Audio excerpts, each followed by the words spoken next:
You what? I've accumulated about 200,000. Damn! Damn!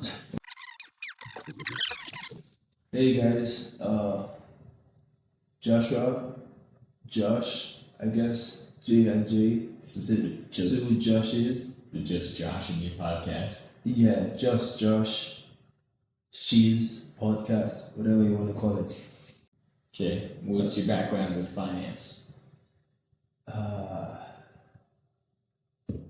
Pretend I pitch have- it to me. Pitch it to me. I've accumulated about $200,000, so I think I have a pretty good net worth. You what? I've accumulated about 200,000. Damn! Damn!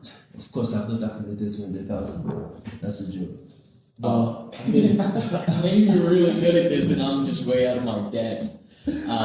Yeah. But I'm not like a finance expert or anything. I just love stuff that has to do with growing wealth. And so whenever I can learn how to grow wealth or try things that involve growing wealth, making your money, the money you have work for you, that's all me, basically.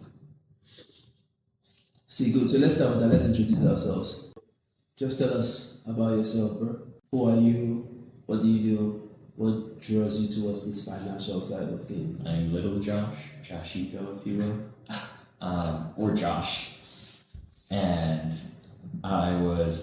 my dad never taught me, didn't teach me much about like woodworking or fly fishing or anything like that, but he was always pretty good with financial stuff. Mm-hmm. So that is one of the things that I just grew up learning about was like investment.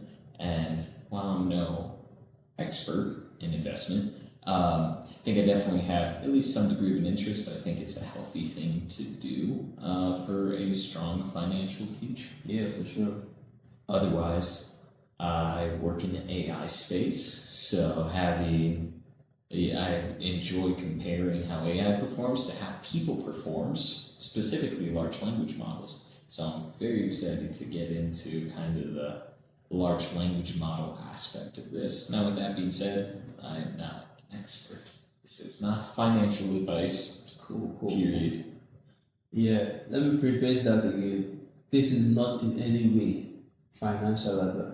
If at all, this is financial. What's the opposite of advice? Financial Warnings. opposite of financial warning. Yeah, this is financial warning, not financial advice.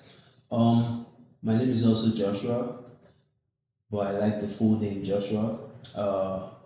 First of all, I'm Nigerian, very strong Christian. Grew up in a very Christian household. My dad also never taught me how to do any other thing.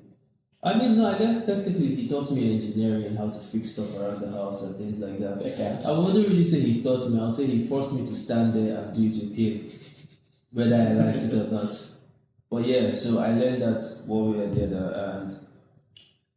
But one thing that he was always really particular about was finances,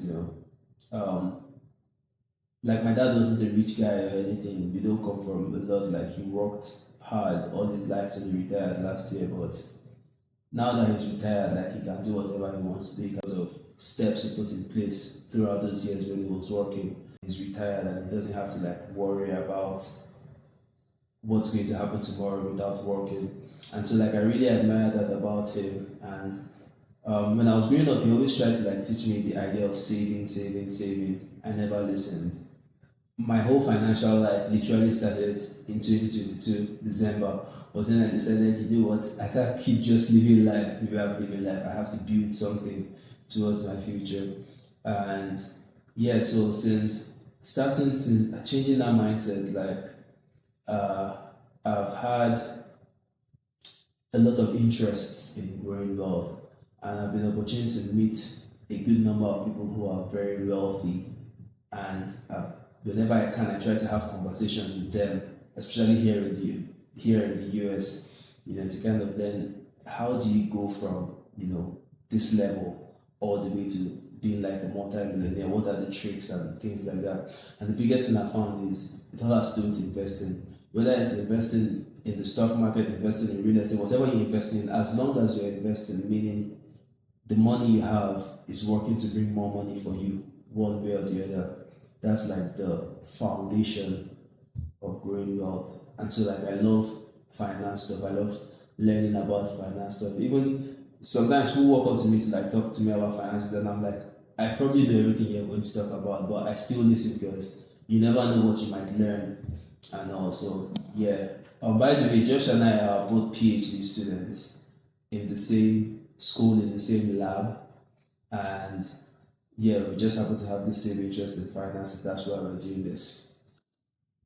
So yeah, I think that's a good bit of introduction because we introduced everything today. Next week's episode is not going to be anything special, so let's save some in the box for next week. So what's the format of this series?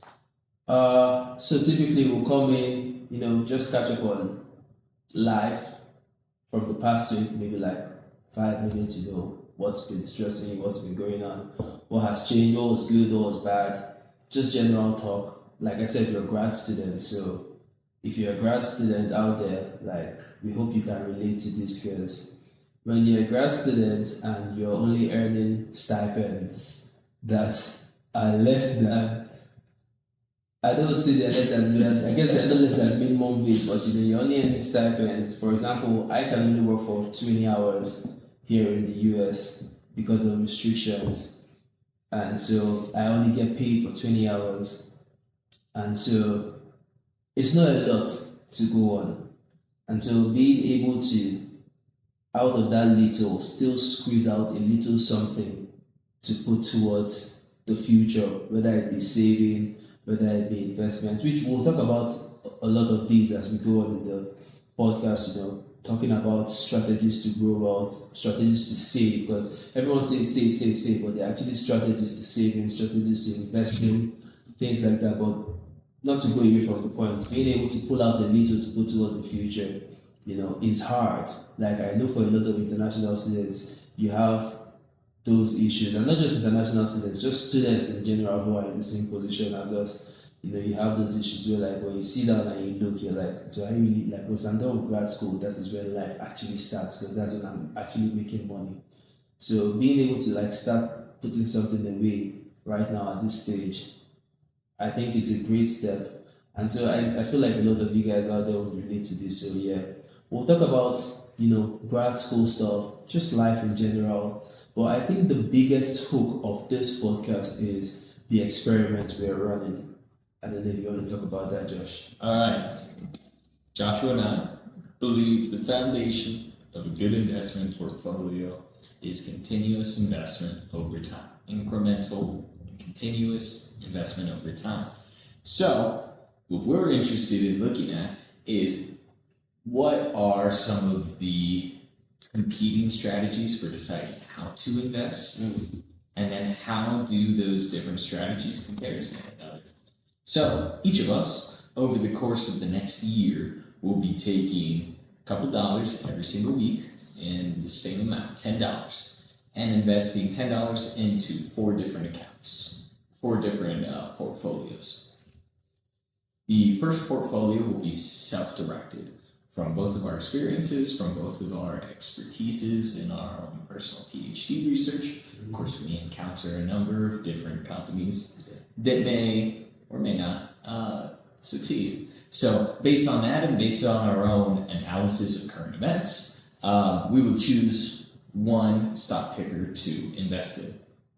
The second account is removing the human element and replacing it exclusively with ChatGPT or some other large language model. What's your language model of choice? I'm using Claude. Claude, yeah. Perk of my job is I get access to the ChatGPT premium. You know what would be cool? Enterprise account. Is if this podcast gets to the point where Claude see that they're like, let's give this guy a free pro membership. Or better yet, Claude trains itself on our podcast. Exactly. And then it just regurgitates our information back to us. I think that would be a beautiful, circular event. Sure.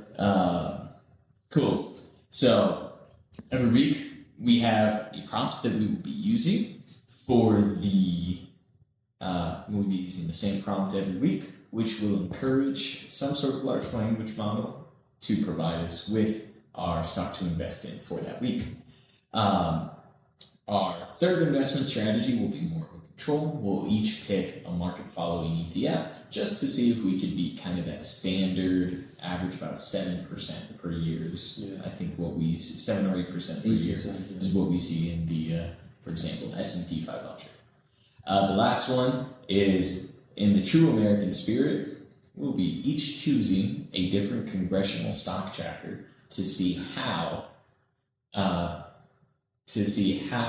much insider trading really makes a difference. Now, a quick caveat on those stock trackers like Nancy.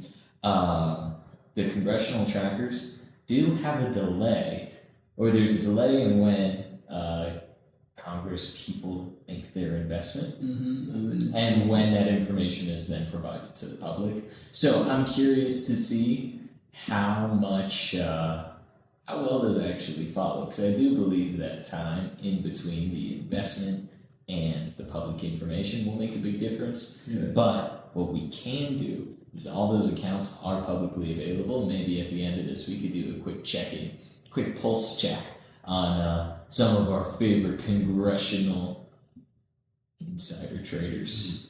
I was also thinking because I know there's some of these websites that have you could pay maybe $5 a month or something, and it gives you premium access, quicker access to see what the Congress people are investing.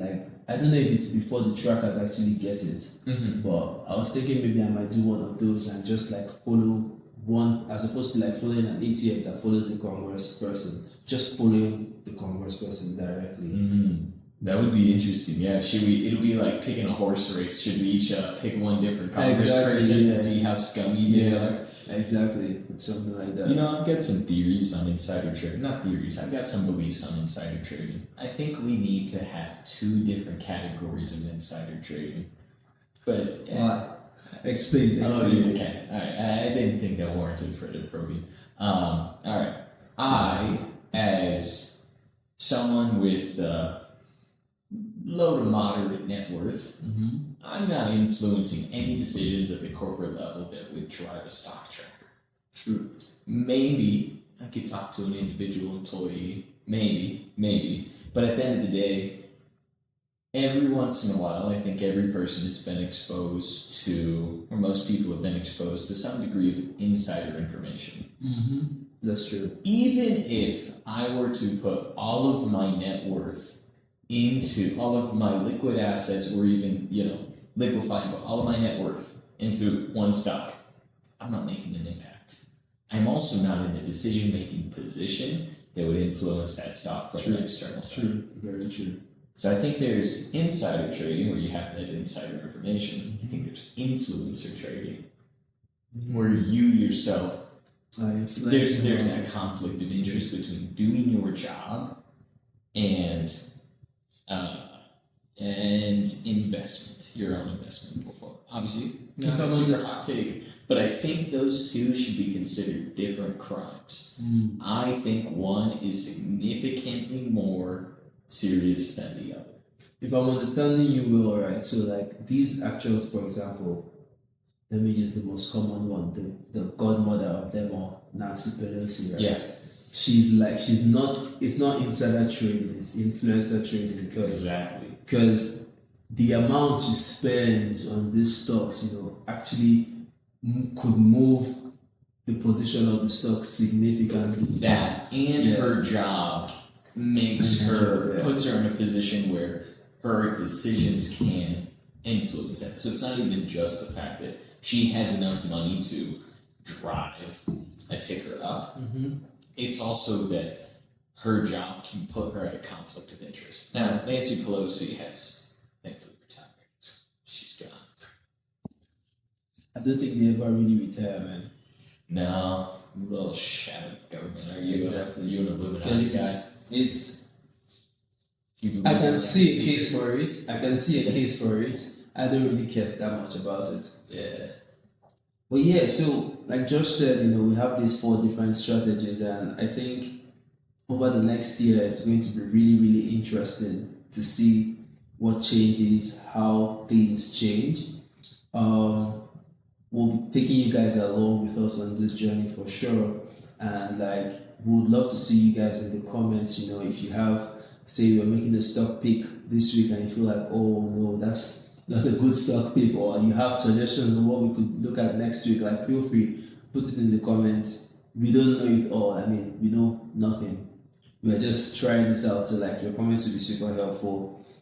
If by chance maybe you work for some big corporation and you know what's going on the down low, Do not send that to us. That is insider trading. But You not know- as bad as influencer. you know trading. what's going on the down low. You don't have to say it. You know what I mean.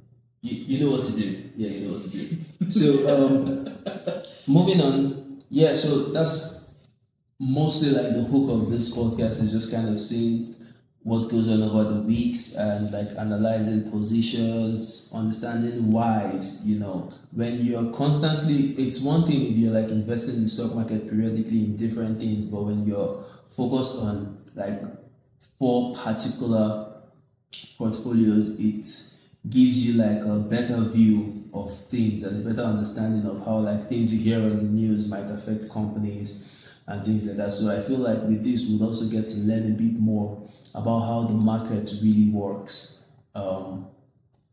So I'm just going to tell you what my stock picks are for this week.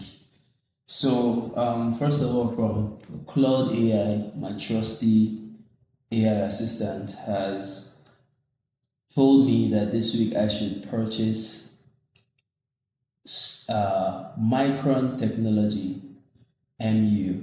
Now, we are not buying a whole stock, mind you. Like just said, we're only putting $10 into each strategy. So like, I'm going to buy $10 worth of Micron Technology.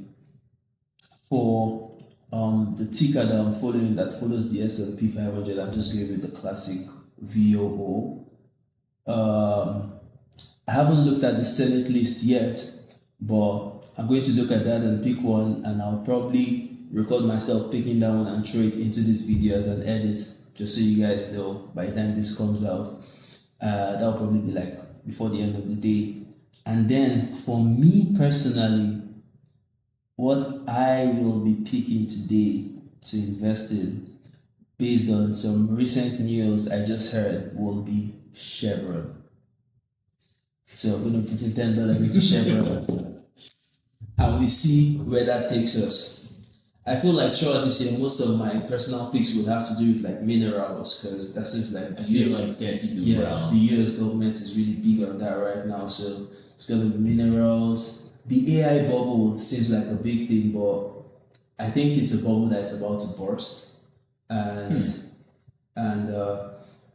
it seems like Cloud AI is already pushing me towards that bubble. So I'm just going to let Cloud AI do that. We'll dig a little deeper. So, question for you: I provided you a prompt, which we should include in the comments. Yeah, Or in the description. Yeah. So one part of the prompt is describing kind of your risk tolerance and like investment attitude. So what did you put for yours? So I'm just going to read out my whole prompt, because Josh wrote the original prompt and I just made like a few edits. So the prompt I gave it is: you are an independent investment analyst responsible for selecting one stock every week to receive a fixed weekly investment allocation towards a position that will be held until the end of 2026. By the way, that is a brilliant description of what it should do, Josh. Thank you.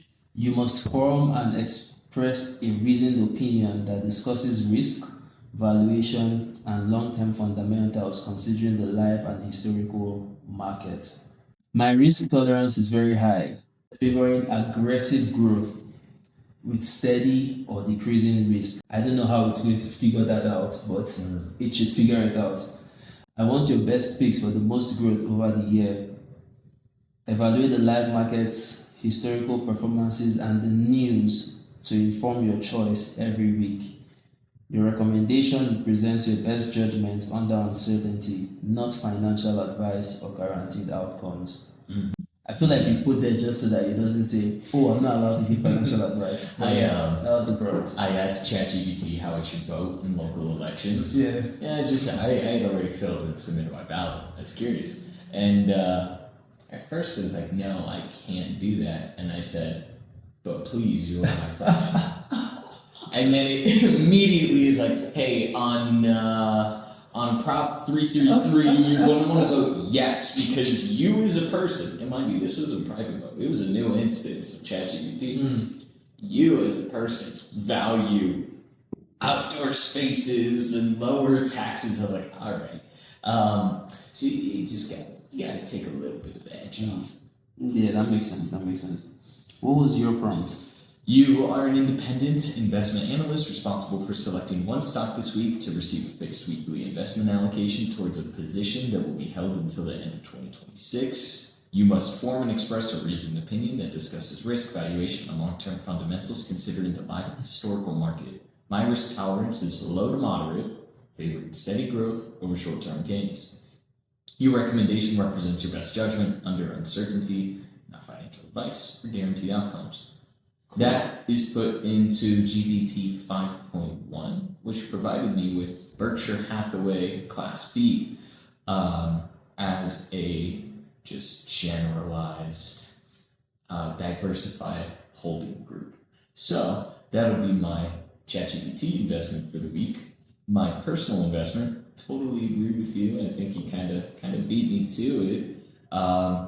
Is the acknowledgement that really kind of like battery, energy systems, and then minerals, and then raw materials will be, I think they're going to be big. So for this week, I'm selecting EnerSys, which is ENS as the ticker, which is on the New York Stock Exchange, and they do industrial battery manufacturing. Oh, cool.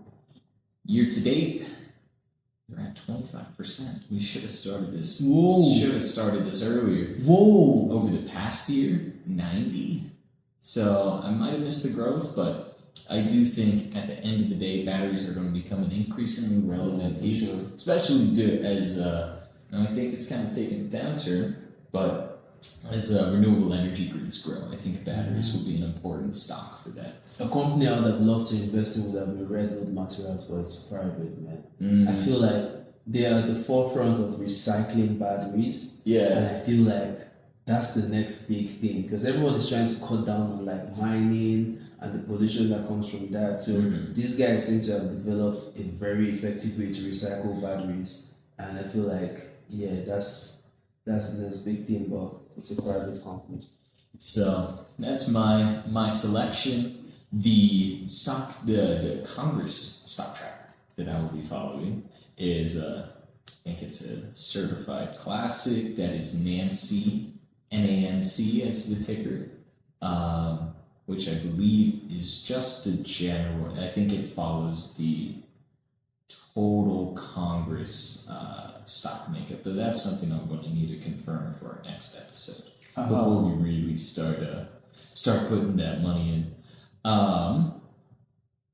Quiver Quant, that's the website that I was talking about. Yeah, there's a couple ones. I think Nancy follows, let me see. I think Nancy maybe exclusively follows the Democratic Party.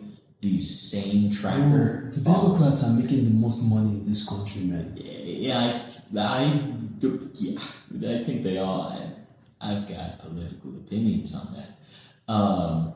And then the same organization has a Republican tracker as well. So maybe that's what we do. One of us goes Republican, one of us goes Democrat to see which one of them is better. That's smart. Maybe we should do that actually. Maybe that's the play. The guy I was saying that I wanted to follow was Rokana. Rokana, is he big? I actually have not looked too much into Last year I saw him on one day and he seemed, I think last year he was like the best performer or something. Really? Democrats. I haven't looked too deep into individuals, but yeah. So that's about it, guys. I mean, this is the first episode, so we're not going to take too much of the time. I believe we already have. But we'll let it. I'm sure someone out there is excited about it, so please hit the subscribe button, like the video, let us know what you think in the comments.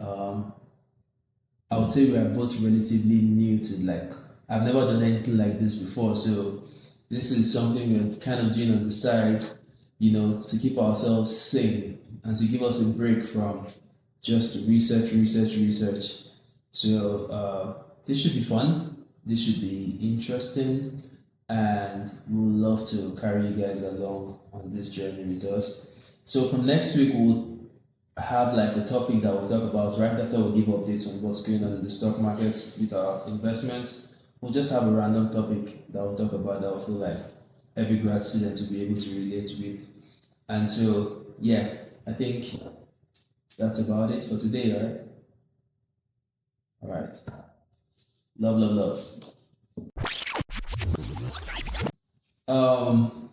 First episode, I'm trying to make it natural so that we don't feel like we're following the All right, script. how would we do this? How to- About money, money, money. Money, money.